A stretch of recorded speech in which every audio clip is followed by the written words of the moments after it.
Muito bem, pessoal, nós vamos tratar neste vídeo sobre a calúnia. Está lá no Código Penal brasileiro, nos crimes contra a honra e na Constituição Federal, a Constituição da República, diz que são invioláveis a intimidade, a vida privada, a honra e a imagem das pessoas. Então a honra é inviolável segundo a nossa Constituição. E são três: a calúnia, difamação e injúria. E muita gente faz confusão, sobre esses três elementos. Mas neste vídeo trataremos especificamente sobre a calúnia. Artigo 138 do Código Penal diz que caluniar alguém imputando-lhe falsamente fato definido como crime. Pena de detenção de 6 meses a 2 anos e multa. Na mesma pena incorre quem, lá dizendo no parágrafo 1º, sabendo falsa a imputação, a propala a divulga. Esse é o famoso fofoqueiro que causa tantos males onde ele passa. Objetividade jurídica: o referido crime tutela a honra objetiva. É o bom nome da pessoa. É a reputação que ele goza diante da sociedade, diante de seus amigos, diante de seus conhecidos, enfim, diante da sociedade. Tipo objetivo: imputação de fato determinado. Então, esse é um ponto que distingue a calúnia, por exemplo, da injúria. Há um fato sendo relatado. Lembra lá do artigo, do caput, imputando-lhe falsamente fato. Então, você deve narrar um fato. Ele narra que alguém teria cometido o crime. Como fere a honra objetiva, faz-se necessário, então, que uma terceira pessoa, pelo menos uma, tome conhecimento dessa narrativa do fato de quem ofende a pessoa. Não basta que o agente chame o outro de assassino, de ladrão, de estelionatário. Desta forma, configura injúria e não calúnia. Lembra, não há calúnia quando eu digo que a pessoa é um estelionatário. Precisa do elemento fato sendo narrado. Então, fulano de tal, em um determinado momento, em determinada situação, X, ele cometeu o estelionato dessa maneira. Então, assim, narrando o fato, você configura a calúnia. Fato definido como crime, não somente um fato desonroso, mas um fato tipificado no Código Penal como crime. Não há enquadramento no tipo penal da calúnia se o fato é, por exemplo, uma contravenção penal, requer que seja de fato um crime. Lembre-se que o fato deve ser definido, então, como crime, como diz lá no caput. Falsidade da imputação. Então, você narra um fato, esse fato ele é criminoso e você imputa a alguém que, na verdade, não cometeu aquele crime. Essa falsidade pode ser quanto à existência do fato ou da autoria. Você pode, por exemplo, inventar um fato. Ou você pode narrar um fato que existiu realmente, mas atribuindo a autoria a uma pessoa que, de fato, que na verdade não estava naquele contexto praticando aquele crime. A falsidade da imputação é o elemento normativo da calúnia. Logo, se o agente faz uma imputação falsa, crendo ser verdadeira, temos neste caso um erro de tipo. Então, eu narrei o fato, eu atribuí a uma pessoa, mas eu não tinha a intenção de macular a sua imagem. Eu acreditei piamente que aquele fato foi praticado por essa pessoa. Nesse caso, há um erro de tipo. O elemento subjetivo é o dolo de ofender a honra objetiva da vítima. Quando alguém está na dúvida, por exemplo, não deve atribuir crime a outro. Ora, se eu tenho uma dúvida acerca de quem cometeu determinado crime, eu vou sair por aí divulgando que essa pessoa de fato tenha cometido? Caso faça e for constatado que a imputação é falsa, o agente deve responder por dolo eventual. Então ele estava na dúvida e mesmo assim não resguardou a sua língua, não guardou a sua língua, foi tido como um fofoqueiro. Havendo certeza da falsidade, há o dolo direto. Necessário, então, se faz o animus injuriandi vel diffamandi. Se a narrativa, por sua vez, é feita por brincadeira, valendo-se do jocandi ânimo, o fato é atípico por falta de dolo. Foi apenas uma mera brincadeira. Calúnia e denunciação caluniosa. Na calúnia, o agente visa atingir apenas a honra da vítima, imputando falsamente um crime a essa pessoa. Por sua vez, na denunciação caluniosa, a vontade é outra. A vontade do agente é prejudicar a vítima diante das autoridades. Este crime absolve a calúnia e está descrito no artigo 339 do Código Penal.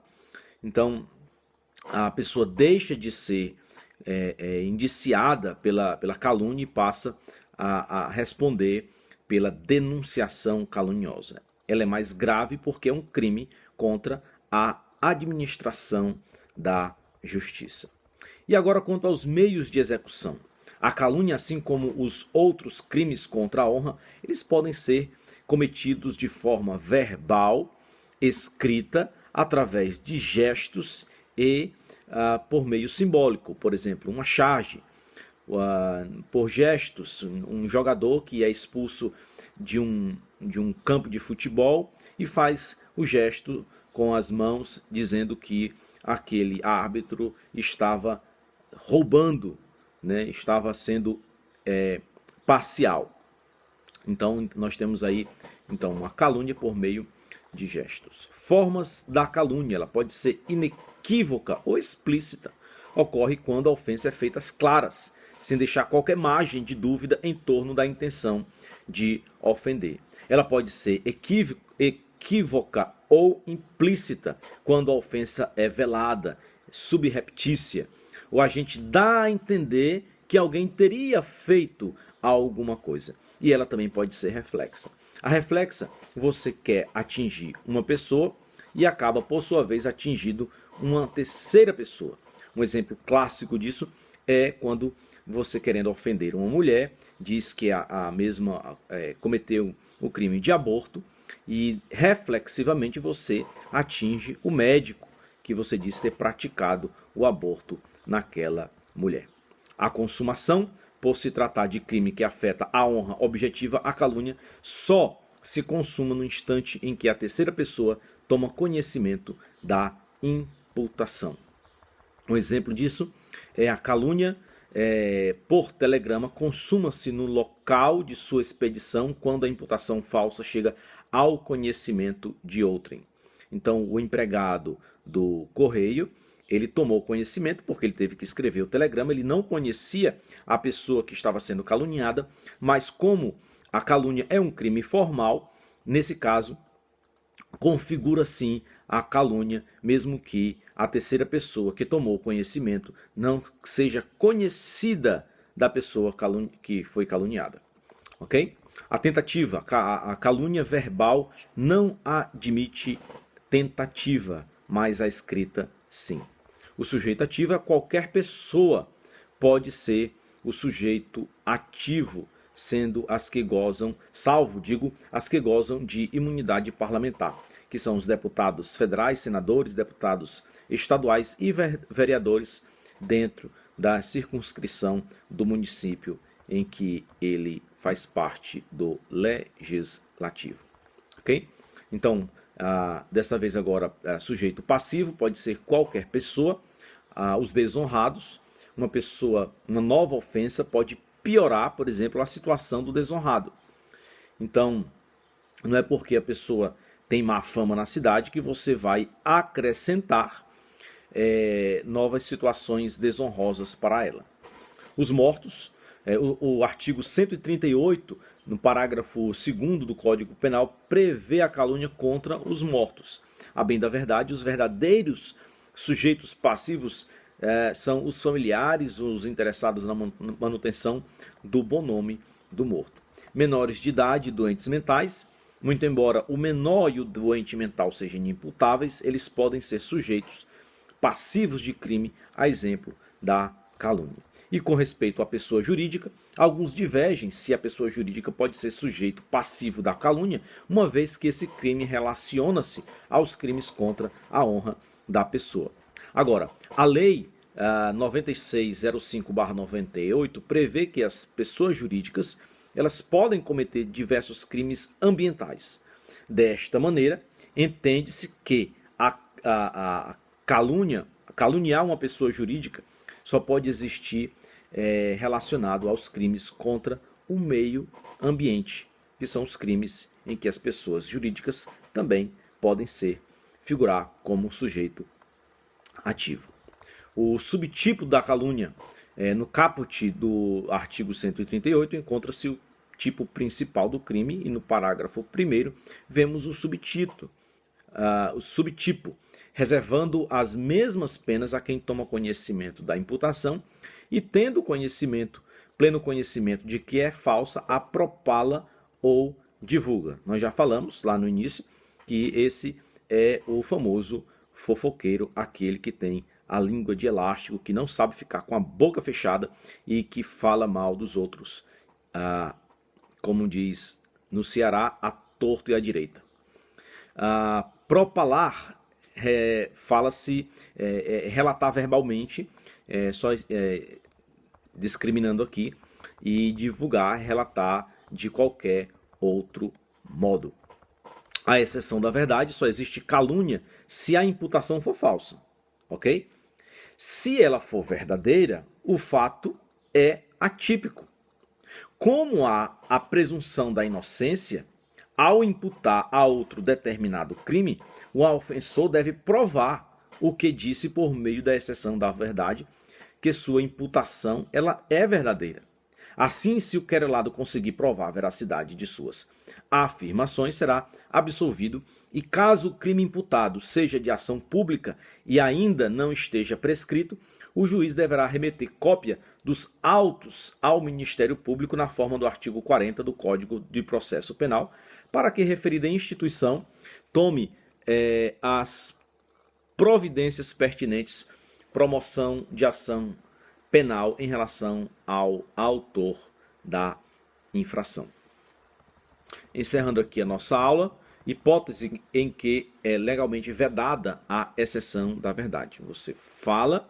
Você acusa alguém de algo, como há essa presunção da verdade, abre-se o espaço para a exceção da verdade.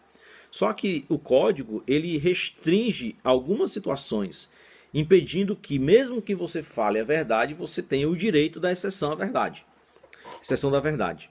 E aí ele diz nos incisos: se constituindo o fato imputado crime de ação privada, o ofendido não foi condenado por sentença irrecorrível.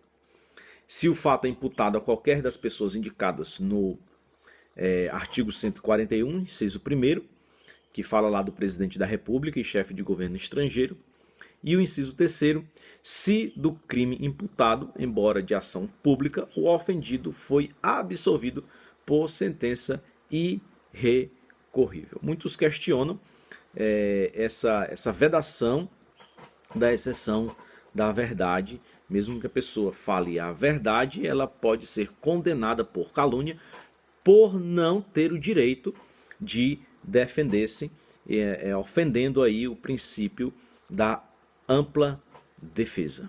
Muito bem, nós encerramos aqui. Vale lembrar também que esse resumo foi totalmente baseado no livro Direito Esquematizado, tendo como coordenador a Pedro Lenza. Muito obrigado e um grande abraço a todos.